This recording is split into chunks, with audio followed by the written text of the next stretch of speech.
So we're gonna continue our discussion. So uh, I have here I prepared three poster that will make you that may help you to maintain um your surgery, or if you have like kung meron kapag ka may other, what do you call this, may other nangyayari sa breast mo. So we have here the check your boobs. Look for swelling in your armpit or around your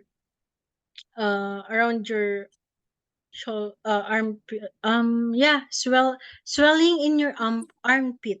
Swelling in your armpit. So you should check your breast, your left breast, since you have already uh operated in your right breast. So to make you maintain it in your left breast, you should check your armpit or around your breast if there is swelling.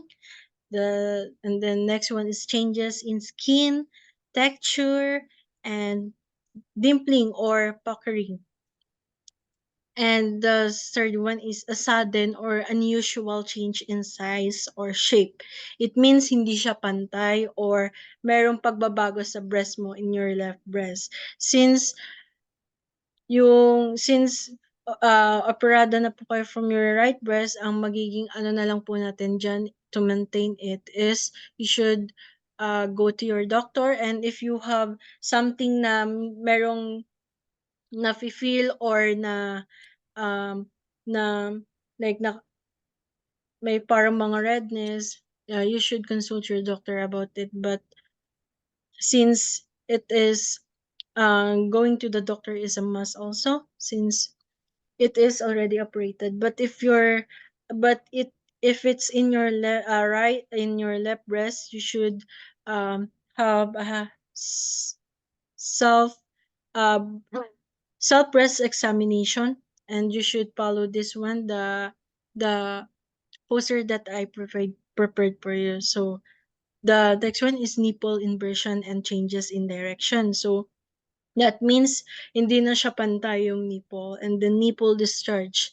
It means may something na lumalabas na from your nipple, and a rash or crusting of the nipple or surrounding area. That means yung rashes from your nipples, and then parang nagkakaroon na siya ng mas maraming redness and get to grips feel for. So the third in my poster is constant and unusual pain in your breast or armpit. That means kapag mas malala na yung pain, yung hindi mo na siya inaasahan, you should consult it to your doctor. And also lumps and thickening, kung mayroong mga buhol or something lesions in your breast. So uh notice anything different. So um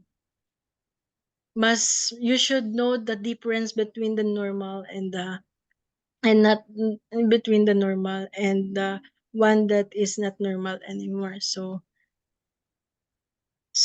one thing that I can tell you about this is see your doctor when you experience or when you have something na nararamdaman or nafi-feel, alin man dito sa mga nasa poster na ibinigay ko, ipinapre ko sa inyo. So, psychosocial support and sources of breast cancer. So, these services provide emotional well-being, healing strategies, and companionship, while uh, offering support from loved ones, spiritual beliefs, healthcare professionals, and supplementary ther- uh, supplementary therapies like yoga, meditation, acupuncture, and art therapy. So from the psychosocial, it means parang paglilibang na 'to since you have like you have a disease like that, so you should be emotional well-being. So parang huwag ka dapat mag-isip ng kung ano-ano about your situations, and if if kailangan mo rin makahalubilo sa mga sa mga relatives, sa family mo, to para magkaroon ka ng emotional well-being, at hindi siya mag-create ng, anxiety or anything na depression about your breast cancer, since it like parang nakakatulong din ito para hindi mo ma-feel or hindi mo ma maisip na meron kang gano'ng situations. And also, healthcare professional, that means kailangan mong pumunta ng doctors or to your assigned physicians, um, regularly. And spiritual belief, that means kailangan mong mag-pray, mag-ano kay God to guide you. And also, some therapies like yoga, but you have told me that you operated like in the gallbladder. So if you can do like yoga or meditation, acupuncture or art therapy, you can do the um uh health exercise activity, not that really hard, but yung simpleng pag-walk lang, tapos, simpleng ano lang ng mga yoga, like taas ng kamay or it's okay to make your psychosocial, to make you feel comfortable in your mentally and emotionally. So, appreciate the health code to live by. So so so breast cancer may be a part of your journey, but it doesn't define who you are. Your strength, resilience, and hope are the true markers of of your story. So um that means um that means that even though appreciate the health to quote live by. So um wait, okay. So this one, I can tell you that breast cancer is a multi-phase challenge, impacting not just the physical body, but also the emotional and spiritual well-being of yourself. So understanding its various aspects is crucial for empowerment and navigating the journey ahead. Overwhelming, but knowledge is power. It's an opportunity to appreciate the strength within oneself, the support of loved ones, and the resilience of the human spirit. Facing adversity often leads to personal growth and a deeper appreciation for life's blessings. That's what the appreciate the health quote to live by. So it's like, breast cancer is part of your journey, but it doesn't define who you are. Hindi ka yung pagkakaroon ng breast cancer is journey mo yan, journey kasama yan sa journey ng life mo, but it doesn't define who you are. Mas panatilihin mo yung strength mo, and yung malagpasan yung maging survivor ka ng breast cancer is it makes you make more true markers of your story. Kumbaga parang nalabanan mo yung lahat ng challenges na napagdaanan mo sa journey mo na yan. Not just in your past health history, but also to get through to your breast cancer. So so beliefs in the Bible that helps you in your condition. So do not fear, for I am with you. Do not be dismayed, for I am your God. I will strengthen you and help you.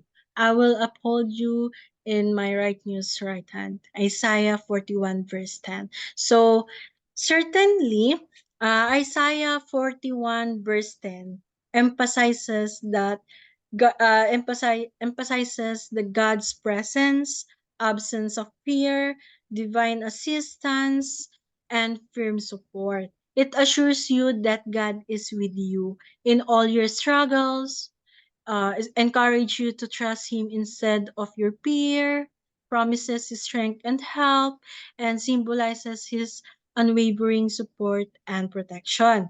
His ability to provide strength and help, and His steadfast support, urging you to trust in His promises and lean on Him for guidance while offering your own support and prayers. So this, I hope this Bible verse will help you to be more to be more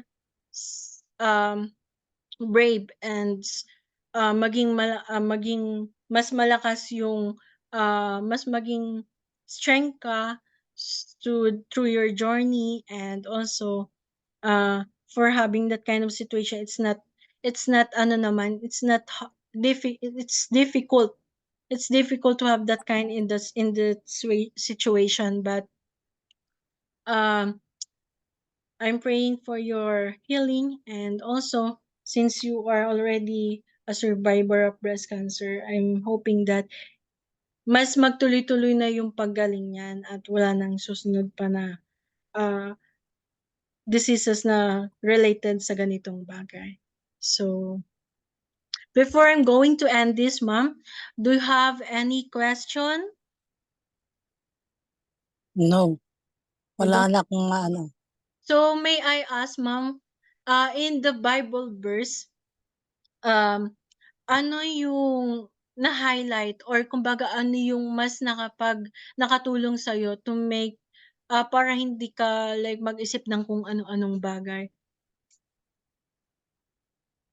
Mm, Panalangin, Hmm, ano pa? maging tanggalin ng mga negative sa mga yun sa isipan para makapokus, para maka ano, maka maka palakasin ng puso't isipan na tanggalin sa isipan na ikaw may breast cancer.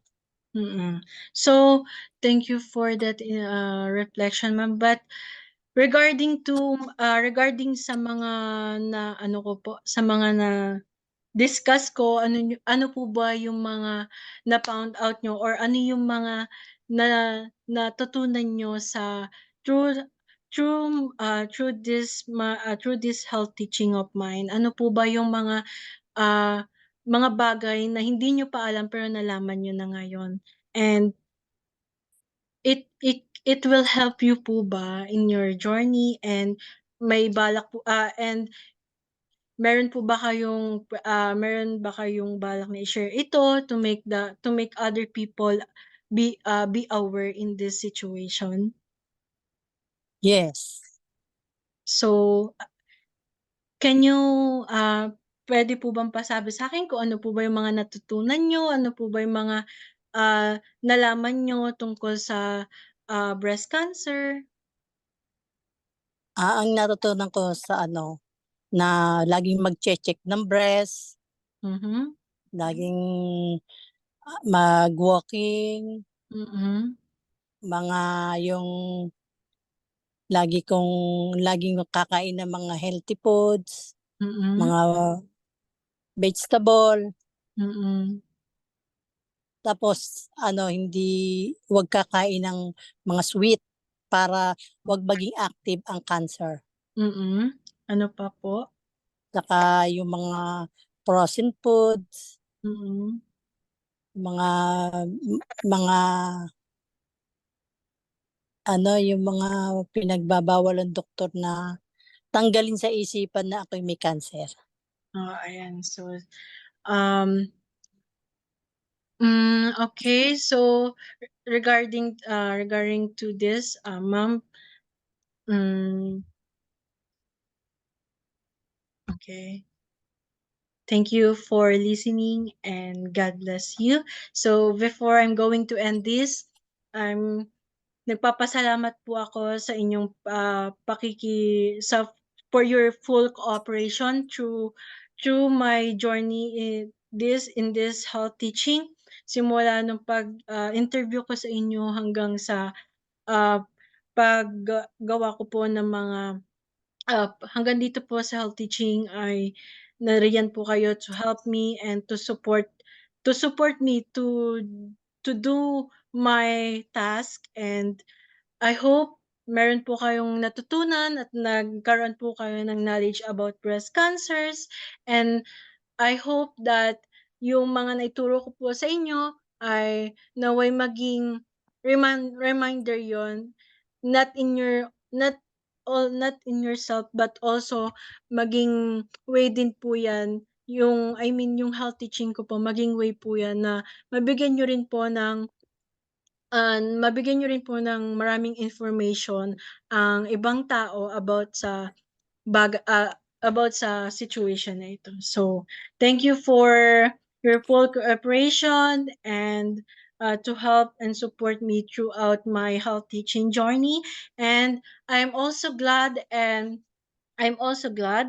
really appreciate your cooperation and also for your time. Thank you for your time and for giving me just an information and the reflection that I needed. And now I'm going to end this, ma'am. Thank you so much for your full cooperation and may God bless you. Thank you po. Thank you. Thank you very Ah, much and good Thank you. and God bless. God Thank bless you. din po. Thank you. Good job. Thank you.